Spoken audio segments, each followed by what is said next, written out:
hanging out up here at Fulton Speedway. Got this one to you right away. We were up here Thursday. I think it's about maybe a little after 3 o'clock here up in Oswego County. Big race coming up here on Saturday, the Fall Foliage 200, and one of the only general managers I know of who can actually say he's been out there in a 200-lap enduro. Cory Reed joins me right now. Yeah, you know. We'll get to that in a little bit. Yeah. But what's the specifics for this weekend? Is pre-registration all done? Yeah, today it ends. Today being Thursday, pre-registration ends, and we'll just roll into race day here this Saturday. What time? Gates will open at 2, both the grandstand and the pits. We'll hot lap the modifieds. I'm sorry, the modifieds. The sportsmen and the 4 cylinders who are there to race. Hot lap them at 3, and then we'll come back with their racing at 4. And then we'll come back after all that racing's done, their features are done, then we'll come back with our Enduro 200, which I think it'll start about 5:30. Okay. All right. And anything fans need to know? Anything like that? How much is it to come in? It's $15. Kids 18 younger free, like we do for most of our regular shows.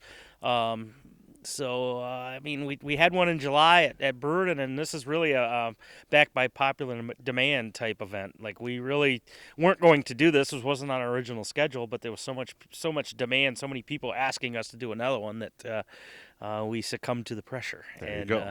So we figured we schedule something fun. Hopefully the weather holds. So we'll see what happens tomorrow. But we're in motion right now. I love that 18 and under policy. Actually, Allie brought her boyfriend up. She's 18. She was ready to pay for a show, and then they told her it was free, and she was like, so you know what they did, and I'm sure you'll like this. They went over and bought some hoodies and some other stuff with the money they would have paid to get in. I'm sure they're not alone in that, right? That's what it's about. I mean, that's why we do it. Yeah. At least for our weekly events. Our special events, there's a charge for some of those, obviously the Outlaw or whatever for that age category. But even that we keep pretty reasonable. We try not to get into that adult price tag for that. Let's go all the way back, because you and I first met. It was 1995. I just got in with dirt. I came over from the outlaw circuit, and all of a sudden I met this guy named Cory Reed. He was a 22-year-old kid from Vermont who was an intern. Can you believe all these years later? Oh, you were an intern the first year, right? Yeah, oh yeah. Okay. Can you believe all these years later that we're still here doing this? Just love it, It's I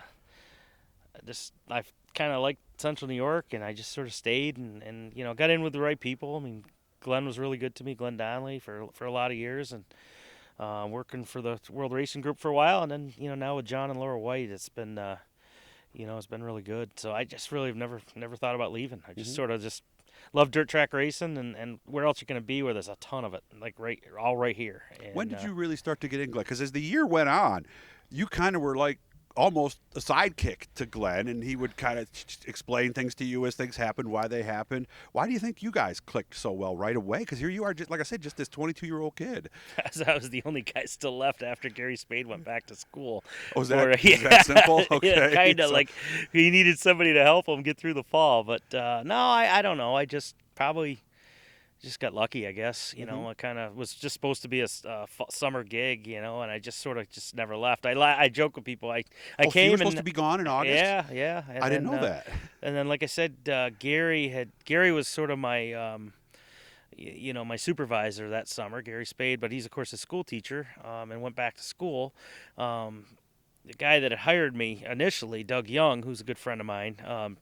Doug had left the company at that point after he had hired me. So it just sort of was a deal where, I came in, helped Gary out, helped Glenn out with some stuff, and then I just sort of stayed and at one point living in a camper until the really snow right fell. out there in Weedsport, right by the river? Yeah, right. Well, sort of, and then over on that at the campground. There was a van down by the river. Like Farley. But I don't know. I just never left, and it was really fun, and it was cool to be involved, something you really wanted to do. But then, over time, it just more roles and I'm not really a big mover either. I don't really like. Once you get comfortable someplace, I like to kind of just settle in and I don't really like packing and moving. So but I've just, like I said, I think it's more about just meeting the right people, getting the right experience, and meeting the right people and being involved in some cool endeavors and eventually being able to be.